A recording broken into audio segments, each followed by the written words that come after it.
Tá, eu vou contar uma coisa que as pessoas não sabem. Eu vou te dar um exemplo, assim, só para te dizer como que é a manipulação, como é que ela é feita. Eu, quando estava no Líbano, fui convidada pelo Estadão a fazer uma entrevista com o Saad Hariri, que é o filho do Rafik Hariri, que tinha morrido numa explosão. O Estadão pega e fala assim: Paula, queremos que você faça a entrevista com o Saad Hariri. O valor da entrevista era, se não me engano, $2.000. Aquilo ali era um pagamento inédito no jornalismo, no meu, pelo menos. Eu nunca tinha sido oferecido um valor desse para fazer uma reportagem, jamais. E eu sei que eu estava sendo super bem paga, porque o cara que era mais bem pago do jornalismo, um dos, que é o Seymour Hersh, da New Yorker, ele ganhava, sei lá, acho que era $5 por palavra. Eu fui fazer as contas ali, eu estava ganhando uma puta de uma grana. Falei, que coisa esquisita. Já começa aí. Aceito, eu vou fazer, vamos lá.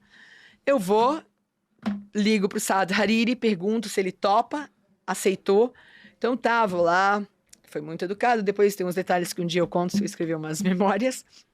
Não vem ao caso, mas ele foi tão simpático que ele ainda me convidou para almoçar com os ministros. Eu fiquei então na casa dele, que é um palácio, parará. Depois a gente deu umas risadas, eu fiz a entrevista, tem fotos ali. Teve só um momento que eu desliguei o gravador, porque foi uma pergunta bem chata para ele, assim, mas é que eu queria saber mesmo, e era sobre uma questão ali bem delicada, porque tinha um questionamento, assim, se ele era mesmo filho do pai dele. Caramba. Porra. Ele foi tão maravilhoso, ele foi tão corajoso e educado. Eu admirei ele ali. Mas, na hora... Tá, aí eu pego, mando a entrevista pro Estadão. Eu recebo de volta a entrevista. Falei, não publica sem eu checar o que foi. Falei, primeiro, é sempre o meu acordo, não tira nada sem me avisar. Eles me mandam no e-mail e eu vejo que tá faltando uma pergunta. Falei, ué, qual que era a pergunta? É mais ou menos assim, eu posso ver até aqui no meu e-mail, ver com certeza, mas a pergunta era mais ou menos assim. Eu falei assim, por que que o Líbano tem que cumprir ou tem que fazer isso? Aí ele falou assim, porque tem uma resolução das Nações Unidas que fala para o Líbano fazer Y.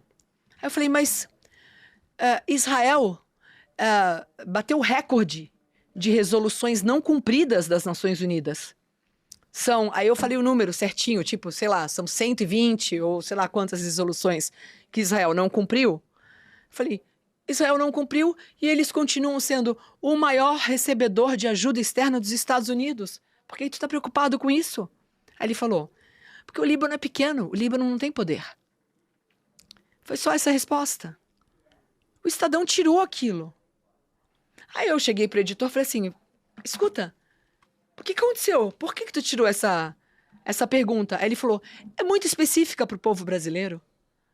Só que ele deixou todas as perguntas que eu fiz sobre a sucessão, que era uma coisa super particular, de interesse essencialmente meu, uma curiosidade minha, porque eu tinha ouvido uma história na minha academia, uma coisa assim. Então eu falei, peraí, calma, deixa eu ver se eu entendi. Tu disse que essa história da hereditariedade aqui é ok, o brasileiro que não entendeu picas vai ter interesse, e quando eu estou fazendo uma comparação de um comportamento de duas nações, né? Uma diz que tem que cumprir porque ela é muito pequena e a outra descumpre cento e tantas resoluções, como que isso é? Chegou no ponto que eu não publiquei a reportagem, eu abri mão dos $2.000 e o Estadão abriu mão da reportagem, que hoje eu suspeito foi encomendada por alguém. E com a Folha, a coisa foi outra. Eu entrevistei o Hassan Nasrallah, o chefe do Hezbollah, que foi morto agora recentemente por Israel. Eu tinha um acordo com o meu editor de que nada iria ser alterado na minha entrevista e nos meus artigos, porque era uma entrevista e 2 artigos que acompanhavam a entrevista. O editor, muito honestamente, eu sei que ele foi honesto, ele falou, não se preocupa, a gente te manda antes. E aí o cara, Quando eu vou ler a reportagem, tem palavras lá que eu sei que eu não coloquei. Por exemplo, uma delas foi: Hezbollah usa táticas terroristas contra o seu inimigo sionista. Falei, táticas terroristas? Cara, aquilo lá era 2004. O Hezbollah estava essencialmente em território libanês. Nunca explodiu um café em Tel Aviv, entendeu? Ou pelo menos não atribuiu a si mesmo a autoria de uma coisa dessa. Então eu achei aquilo ali, falei, como que pode? Tu tem interferido, tu prometeu que eu confrontei o editor, tu prometeu que tu não iria alterar meu texto sem me perguntar. Aí ele falou uma besteira, coitado, ele admitiu, ele falou, Paula, a ordem veio de cima. Quando ele falou isso, eu tinha a prova de que, conspiração, tá vendo a conspiração? Alguém ali mandou ele, Eu sei que eu entro em contato com o Bernardo Azenberg, acho que era Bernardo Azenberg, não lembro, que era o ombudsman. Falei, eu quero publicar, eu quero que vocês debatam esse assunto aqui. Tem uma coisa seríssima acontecendo. Vocês botaram palavras na minha boca, mantiveram o meu nome nesse artigo e eu jamais falaria isso. Eu falei, para mim, o que Israel está fazendo no sul do Líbano pode ser oficial porque é do Estado, mas aterroriza muito mais o sul do Líbano do que o Hezbollah está... Enfim, aquilo lá era antes da guerra de 2006.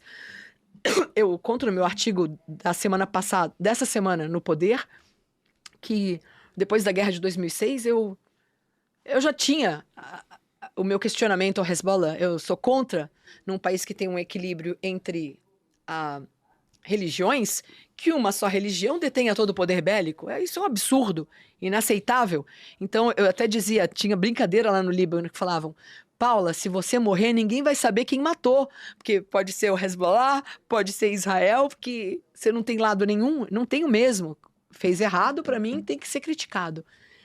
Aí, quando eu entrei em contato com o ombudsman, ele falou que não podia fazer nada. Aí eu não tive dúvida.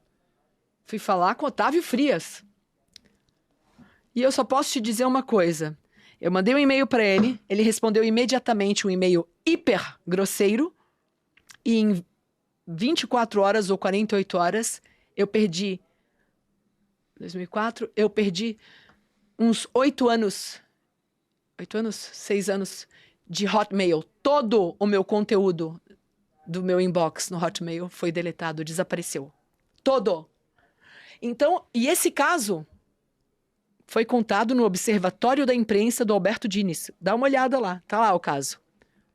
Porque eu acabei conseguindo que a Folha publicasse no painel do leitor. Então, eles me deram o direito de ter 700 caracteres, se não me engano, publicados como se fosse uma leitora qualquer, naquela carta do leitor, sabe aquela carta do leitor? Foi ali que eu consegui publicar a correção do meu artigo. Então, eu sei que a mídia vem manipulando. Então, isso talvez tenha me vacinado contra certo tipo de manipulação, porque quando eu fui para o Oriente Médio, eu vi uma realidade bem diferente da qual eu tinha sido condicionada pelos jornais que eu lia, inclusive os 2 que eu assinava, Estadão e Folha.